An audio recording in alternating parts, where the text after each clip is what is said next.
Hello, I'm Steve Rasmussen, District Forester with the Nebraska Forest Service, and today I'm going to talk about tree planting in the fall. In Nebraska, we have two primary times that are best for tree planting. One is the spring. Most people think of that with Arbor Day in April and May. But another good time to plant that people don't take advantage of is in the fall, when we have the cooler day temperatures and more moisture in the soil and cooler temperatures so that the tree isn't under stress, and also the tree is going dormant and not starting to dry and grow right away. So today it's the middle of October. We have about mid-60s temperature. We had a 1/2 inch of rain last night, so the soil is nice and moist, and it's good planting conditions. With tree planting or shrub plantings, the first thing you want to think about is where the tree is going to go. This planting that we're planting in here is actually a hazelnut study. And so we've got our spacing for the tree rows. We have plenty of space for the plants to grow wide and capture the sun.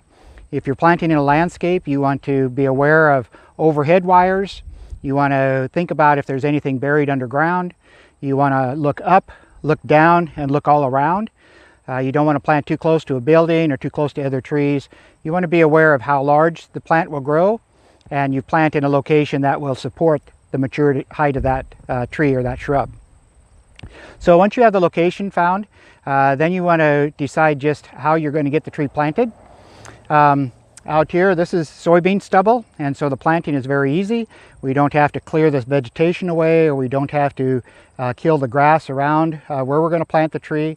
But you want to have the area vegetation free where you're going to plant the seedling.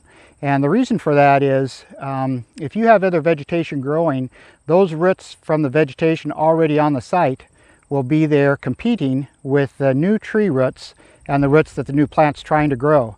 And that new tree will be at a disadvantage. So by not having any other vegetation growing, all the moisture and nutrients for growth will go into that new planting. Now, fall is a good time to plant containerized and balled and burlapped or transplant trees. I would not suggest planting bare root seedlings in the fall. The roots probably won't have enough time to grow and establish. But containerized trees, or trees that have a soil around the base of the tree, those roots are going to be growing up until the ground gets cold enough to freeze. Now that could be several weeks after we have a freeze or a cold temperature that stops the above ground growth. So the advantage for planting in the fall is the above ground growth has stopped with the cold temperatures, but as long as the ground is warm enough and above the 32 to 34 degrees, you'll still get root growth. And so the tree will get root growth in the fall before the ground freezes, and then actually the tree will get root growth in the spring when the ground warms up enough before the above ground starts growing. So you get a much better chance for more root growth before the demands of vegetation on top of the tree. So with planting a tree or a shrub, first thing is digging the hole. The recommendation is to dig it wider than deeper.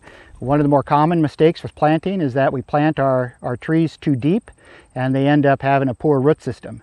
In fact, some trees will develop what we call a stem girdling root syndrome, and that's from roots growing around inside the container, and then when you plant them out, they continue to grow around until they choke out the tree as it grows bigger.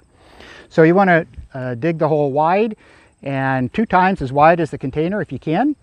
And then at the same depth you want to plant so that the root collar is at the ground level that is in the pot. So we used a 12-inch auger here. We dug it out a little bit more, so it's about 14-inch diameter. You check to see about the depth, and you want to have the root collar at the same level of the ground, okay? And a nice solid base in there.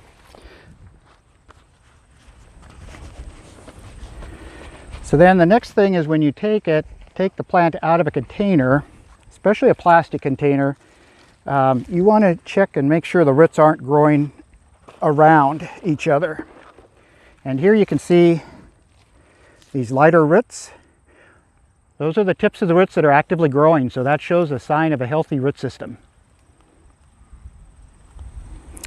You want to make sure the roots aren't growing around, and if they are, you can take your pruners, and if there are some girdling roots, we would just clip those roots to keep them.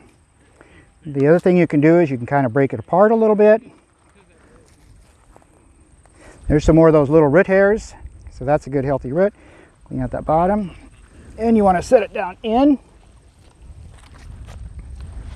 Maybe clean it up a little bit, rough it up a little bit so that the roots can grow out. Again, you want to keep any roots from growing around and girdling that tree as it keeps getting bigger. So clean it up and around. This hasn't been in the pot long enough to start that girdling syndrome.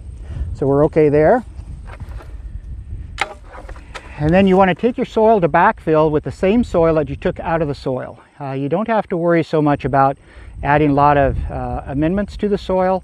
As long as it's an average type soil, the soil that you dug out would be best to put back in. That way the tree roots can grow through that soil and get out in the same type of soil adjacent to the planting hole. So it's best to have it worked up well. The auger does that good. You don't want to put in a lot of dirt clods because that has a lot of airspace, and the roots won't be able to survive where it's just airspace.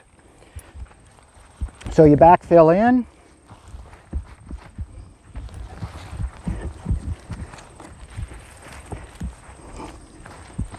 Packing in a little bit as you go.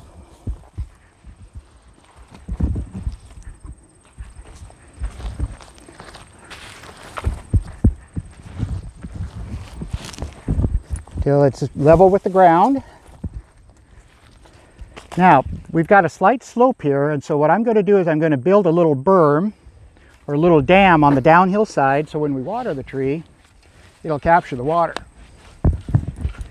Hey Aaron, can that garden hose reach over here? So we're taking that from the uphill side. Okay, so now we don't have a berm here. We have a berm on the downhill side. Thank you. And now since we've got a little bit of a funnel here, we can actually bring it here and it'll actually capture the soil or capture the water around the base of this, and any rain that comes here will actually be kind of funneled into this area. Now sometimes I get asked about pruning off the branches of trees when you plant the tree. I don't recommend a lot of pruning on the tree when you first plant it, especially in the fall. The leaves are going to fall off anyway, and you might end up pruning off a branch that otherwise would grow out next spring and provide leaves. These little sucker sprouts, eventually you'll want to prune those off, but right now I wouldn't worry about that. I'd wait until next spring and see if they start to grow. You can clean them off. So I don't recommend doing a lot of pruning in the fall when you're planting. The other thing we want to think about, especially on these small seedlings like this, is protection from animals. Usually it's rodents and deer are the most common problems. So in this hazelnut planting, we actually have a deer fence planned to put around the perimeter of the planting. But individual trees can be protected by using cages. I don't know if Mary, if you can shoot up over there and see the orange mesh. Up at the fruit orchard, I've put mesh around those trees to keep the deer from browsing on the branches and rubbing their antlers. You can use chicken wire. You can use any sorts of material. But the idea is you want to protect those seedlings from animals eating on them or chewing on them in the winter. In the summer then, you can leave those on or you can take those off. But in the summer, we don't worry so much about it as we do in the fall and winter. The last thing I'll talk about is watering the tree. You can see we've got the watering going. And then the other thing we like to recommend, or we know is good for the planting, is to put some type of organic material around the base of the plant. Now it just so happens that we're planting in corn, soybean stubble here, and that's organic matter. And so I'm just taking some of the soybean stubble and putting it around the base of the tree. A lot of people use wood chips or maybe grass and leaf mulch together. Probably not just grass, but leaves mixed in with grass in the fall. And the idea is you insulate the soil so you keep moisture from evaporating out of the soil, and you also insulate the soil so that it stays warmer longer in the fall. And the reason that is helpful is the longer the soil keeps from freezing, the longer the roots can grow. So adding the mulch will do those two main things. And the third is that actually if we were mowing in a landscape setting, it helps keep the lawnmower away from the base of the tree. So planting in the fall is a good time. I usually try to get the planting done before probably the middle of November, just so that the roots have a chance to grow before the ground freezes. Thank you for watching. This has been Steve Rasmussen. I'm the District Forester, Northeast Nebraska, and today we're at the Northeast Arboretum at the Haskell Ag Lab.